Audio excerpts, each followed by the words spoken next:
Assalamualaikum warahmatullahi wabarakatuh.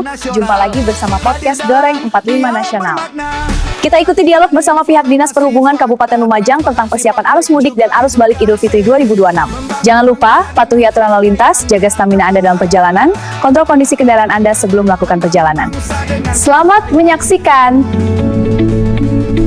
Warahmatullahi wabarakatuh. Selamat pagi. Kita akan berjumpa dengan Pak Kabak lalu lintas dari Dishub Kabupaten Lumajang keterkaitan arus balik mudik dan mudik di Kabupaten Lumajang ke kota lain. Saya persilakan untuk Bapak memperkenalkan diri terlebih dahulu. Monggo Pak. Baik, terima kasih pemirsa podcast Goreng 45 ya. Saya Munirul Anam, Kepala Bidang Lalu Lintas Dinas Perhubungan Kabupaten Lumajang. Mengucapkan terima kasih telah diundang untuk bisa berkesempatan memberikan beberapa informasi terkait dengan pelaksanaan pengamanan mudik dan balik Lebaran tahun 2026 1447 Hijriah ini.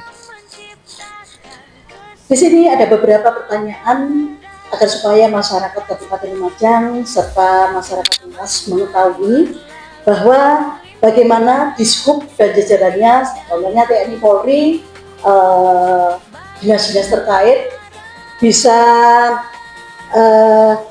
pengamanan arus mudik dan arus balik. Ya, baik Bu. Jadi terkait dengan pelaksanaan pengamanan mudik dan balik Lebaran tahun ini, kami dari Dinas Perhubungan telah melakukan beberapa langkah. Tentunya langkah ini adalah mendasari dari kebijakan yang telah ditetapkan oleh pemerintah pusat, Kementerian Perhubungan Republik Indonesia. Yang pertama, kami memedomani dasar dari pengamanan mudik Lebaran ini adalah dari surat keputusan bersama Dirjen Perhubungan Darat, Laut, kemudian Dirjen Bina Marga dan Kakor Lantas Polri.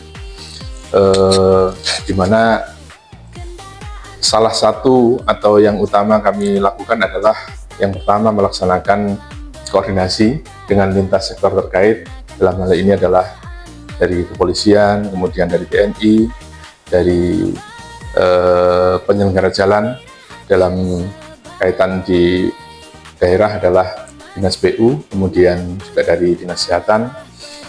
Kemudian ada beberapa langkah yang lainnya yang telah kami laksanakan adalah menyiapkan personil. Jadi kami menyiapkan personil dari Dinas Perhubungan yang akan kami tempatkan di titik-titik strategis seperti persimpangan utama, kemudian di lokasi-lokasi yang rawan kemacetan dan pusat-pusat kegiatan masyarakat termasuk terminal. Kemudian mendukung tentunya pelaksanaan pos pengamanan dan pos pelayanan Lebaran bersama dengan aparat terkait. Dalam hal ini kepolisian, TNI, Pol PP, dan Dinkes, yang mana di Lumajang insya Allah ada 2 pos pengamanan Lebaran, yaitu di pos Pasar Baru atau di kota, dan yang satunya di Lakah. Kemudian tentunya melakukan pemantauan lalu lintas secara berkala, serta menyiapkan rekayasa lalu lintas situasional jika terjadi peningkatan volume kendaraan. Kurang lebih seperti itu. Ya. Rekayasa jalan yang akan dilalui serta infrastruktur jalan, bagaimana Dishub sendiri untuk menyikapinya? Baik, jadi terkait dengan infrastruktur jalan, tentunya kami sudah melakukan koordinasi dengan penyelenggara jalan. Dalam hal ini adalah Dinas PU kalau di kabupaten, kalau di ruas jalan nasional adalah dari BPPJN ya. Tentunya dalam hal pengamanan Lebaran ini ada beberapa ruas jalan yang dilakukan perbaikan pada jalan-jalan yang utamanya yang rusak untuk memperlancar pemudik nantinya. Terkait dengan rekayasa lalu lintas, tentunya kebutuhan ini kami sesuaikan dengan situasi kondisi di lapangan. Kalau memang situasi kondisi di lapangan mengharuskan kami untuk melakukan manajemen rekayasa lalu lintas karena terkait dengan kepadatan volume kendaraan maupun kemacetan, itu akan kami laksanakan tentunya kami berkoordinasi dengan jajaran pihak kepolisian. Ada beberapa catatan ruas-ruas jalan yang kami indikasi akan terjadi kepadatan atau peningkatan volume kendaraan, yaitu di ruas jalan nasional atau arteri Lumajang Probolinggo. Ini meliputi wilayah Ranuyoso, kemudian Kelakah dan Gunjajang, kemudian jalur nasional Lumajang Jember. Ini biasanya titik kepadatannya di daerah Jatiroto, kemudian jalur Lumajang Malang melalui Piket 0, kemudian di pasar tradisional, seperti yang kita ketahui selama ini sering terjadi kemacetan, bahkan meskipun bukan lebaran ya, di pasar tumpah di wilayah Ranuyoso dan Gunung Tengu. Nah, itu jadi pusat perhatian kami dalam hal pengamanan dan pengaturan lalu lintas selama arus mudik dan balik lebaran nantinya. Kemudian juga concern kami di beberapa lokasi wisata seperti Watu Pecak dan lainnya, yang biasanya menjadi tujuan para pemudik untuk menghabiskan momen bersama keluarga. Jadi di titik-titik itu kami berupaya untuk menempatkan personil, kemudian melakukan upaya manajemen rekayasa lalu lintas secara situasional, ya, jika terjadi kepadatan kendaraan atau peningkatan volume kendaraan. Kemudian beberapa hal lain yang kami akan lakukan adalah melaksanakan atau melakukan penertiban parkir liar dan aktivitas yang menggunakan badan jalan sehingga menimbulkan potensi kemacetan. Terus kemudian koordinasi dengan pihak kepolisian dalam penerapan manajemen lalu lintas seperti sistem one way satu arah, kemudian sistem kontraflow, sistem atau pemberlakuan pembatasan operasional angkutan barang sesuai dengan surat keputusan bersama.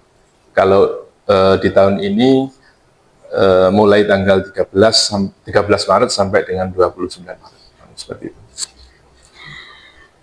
Angkutan barang, termasuk angkutan yang lainnya, apakah masih boleh beroperasi pada saat mudik lebaran dan arus balik? Baik Ibu, jadi penerapan pembatasan angkutan barang selama lebaran ini kami mengacu pada atau merujuk pada surat keputusan bersama, ya, yang mengatur terkait dengan angkutan lebaran itu dilakukan pembatasan untuk angkutan barang, terkecuali, ini saya bacakan, ada beberapa angkutan barang yang dikecualikan selama pemberlakuan pembatasan angkutan barang untuk mudik dan balik pada lebaran tahun ini, yaitu yang pertama untuk angkutan bahan bakar minyak atau bahan bakar gas, kemudian yang kedua angkutan hewan ternak, kemudian pupuk, kemudian bantuan korban bencana alam dan bahan-bahan pokok atau barang-barang pokok. Jadi selain yang saya sebutkan tadi, tentunya kita melakukan pembatasan untuk angkutan barang dalam rangka menunjang kelancaran aktivitas mudik dan balik lebaran mulai tanggal 13 Maret pukul 12.00 sampai dengan Minggu 29 Maret pukul 24.00. Seperti itu. Apakah ditentukan jamnya? Kan biasanya kan ada penentuan jam sekian sampai jam sekian, seperti itu. Untuk penentuan jamnya tidak ada. Jadi 24 jam kita lakukan pembatasan selama kurun atau tenggang waktu 13 Maret sampai 29 Maret 2026. Penetapan tarif angkutan lebaran ini gimana? Baik, terkait dengan penetapan tarif angkutan lebaran, pemerintah melalui Kementerian Perhubungan Republik Indonesia telah menetapkan kebijakan tarif angkutan lebaran dengan mengacu pada ketentuan tarif batas atas dan batas bawah yang berlaku. Jadi tidak ada kekhususan penetapan tarif di lebaran ini, jadi mengacu pada penetapan tarif batas atas batas bawah yang sudah berlaku. Hal ini ditujukan untuk mencegah adanya lonjakan harga tiket atau tarif yang tidak wajar dan memberikan kepastian tarif kepada masyarakat. Karena biasanya momen Lebaran ini digunakan oleh beberapa oknum yang tidak bertanggung jawab untuk menaikkan tarif secara sepihak. Nah, ini yang kita perlu antisipasi dan waspadai bersama-sama, sehingga pemerintah telah memberikan regulasi yang jelas bahwa pada saat Lebaran ini tarif yang berlaku adalah tarif batas atas batas bawah yang sudah berlaku. Tidak boleh lagi ada peningkatan tarif selama kegiatan mudik dan balik Lebaran. Berarti tarif ini ditentukan secara nasional. Betul, jadi tarif ini sudah ditentukan di baik secara nasional maupun di lokal daerah. Sudah ada regulasinya yang mengatur. Jadi untuk kegiatan Lebaran ini tetap mengacu pada aturan tarif yang sudah ditetapkan. Tidak ada lagi istilahnya peningkatan atau kenaikan tarif pada saat mudik Lebaran, sehingga ini kami juga memberikan informasi dan himbauan kepada masyarakat untuk berhati-hati pada oknum yang mungkin kurang bertanggung jawab sehingga memanfaatkan momen Lebaran itu menaikkan tarif dan sebagainya. Apakah mereka mendapatkan sanksi atau PO-nya atau gimana? Tentu Bu, jadi akan kita lakukan pengawasan dan pengendalian terkait dengan tarif ini secara berkesinambungan, sehingga apabila kita temukan pihak-pihak yang tidak bertanggung jawab, mungkin oknum ya, lebih pada oknum, nanti akan kita berikan sanksi tegas, kita berikan peringatan kepada PO-nya untuk menertibkan oknum tersebut. Berapa titik kerawanan dan titik kerusakan jalan? Untuk titik kerawanan ini tentunya kami melihat dari aspek kerawanan dari sisi kriminalitas maupun dari sisi potensi kecelakaan akibat prasarana jalan yang mungkin kurang memenuhi syarat ya. Jadi di beberapa titik ruas jalan yang kami indikasikan ada beberapa jalan yang rusak, telah kami lakukan koordinasi dengan pihak terkait penyelenggara jalan untuk melakukan perbaikan. Kemudian dalam hal belum bisa dilakukan perbaikan, tentunya kami mengambil inisiatif antisipatif untuk memberikan penanda rambu atau himbauan dan sebagainya yang sifatnya mengingatkan kepada pengguna jalan untuk berhati-hati ketika melewati ruas jalan tersebut. Kemudian untuk beberapa titik yang kami indikasikan kriminalitas maupun kemacetan, tentunya kami berkoordinasi dengan pihak kepolisian untuk mempertebal pengamanan di titik-titik lokasi tersebut. Oke. Berapa pos dalam pantauan saat mudik dan arus balik Lebaran?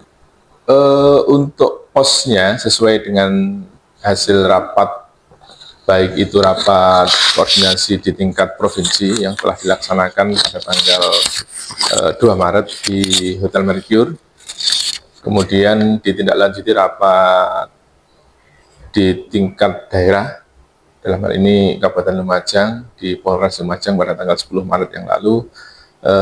Untuk pos pantau atau pos pengamanan Lebaran tahun ini dibuka 2 pos, yaitu di pos Pasar Baru untuk wilayah kota dan di pos Kelakah yang tepatnya di kantor subterminal Kelakah. Jadi untuk memantau arus kendaraan dari wilayah utara. Sekitar berapa personel yang diterjunkan ke pos-pos tersebut? Jadi di pos itu merupakan pos integrasi sinergitas beberapa sektor terkait, yaitu dari pihak kepolisian, kemudian ada dari TNI, kemudian dari Pol PP, dari Dinas Perhubungan, dan dari Dinas Kesehatan.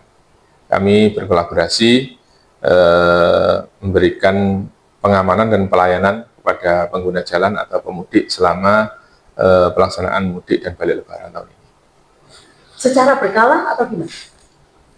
Untuk petugas atau personil yang kami tempatkan di pos-pos itu sifatnya tetap. Jadi ada 2 personil dari Dinas Perhubungan yang kita tempatkan 24 jam di pos-pos tersebut, Kemudian secara berkala kami juga melakukan pemantauan dan pengawasan, baik itu terkait dengan kinerja teman-teman personil yang di lapangan, di pos maupun di ruas-ruas simpang-simpang yang rawan kemacetan. Kemudian juga untuk mengevaluasi adanya titik-titik kemacetan atau kepadatan arus lalu lintas. Harapan dan himbauan Bapak keterkaitan arus mudik dan arus balik Lebaran ini? Baik, dalam rangka meningkatkan kewaspadaan kita, dalam rangka memperlancar kegiatan arus mudik dan arus balik Lebaran tahun 2026 ini, kami menghimbau kepada seluruh masyarakat, khususnya di Kabupaten Lumajang, untuk yang pertama, memastikan kondisi kendaraan yang Anda gunakan dalam kondisi yang baik dan layak jalan, juga termasuk surat-surat, kelengkapan surat-suratnya. Kemudian yang kedua, mematuhi rambu-rambu lalu lintas dan arahan petugas pengamanan Lebaran di lapangan, baik itu dari jajaran kepolisian maupun dari Dinas Perhubungan. Kemudian mengutamakan keselamatan bagi pengguna jalan maupun pengendara, yaitu istirahat jika lelah. Kemudian kami himbau pada masyarakat untuk tidak menggunakan kendaraan roda 2 untuk perjalanan jarak jauh, karena memang kendaraan roda 2 ini tidak didesain untuk perjalanan jarak jauh. Kemudian tidak menggunakan badan jalan untuk tempat parkir maupun tempat beristirahat, sehingga rawan terjadi kecelakaan maupun kemacetan lalu lintas. Dan yang terakhir, kami menghimbau kepada para pemudik dan pengendara jalan pada saat Lebaran ini untuk mengatur waktunya terkait dengan perjalanan yang Anda rencanakan, sehingga bisa menghindari kerawanan kemacetan lalu lintas pada saat mudik Lebaran tahun ini. Untuk sekilas informasi bahwa kemarin sudah ada prediksi terkait dengan arus mudik dan arus balik. Puncaknya untuk arus mudik adalah di tanggal 18, kemudian di arus baliknya diperkirakan mengalami puncak arus balik di tanggal 24 dan 28. Jadi kami himbau kepada masyarakat untuk hati-hati, waspada, melaksanakan mudik dan balik Lebaran tahun ini. Mudah-mudahan kita bersama keluarga dapat menjalani momen Idul Fitri tahun ini dengan lancar, dengan berkah, dan bahagia bersama-sama. Terima kasih. Podcast Doreng 45 Nasional.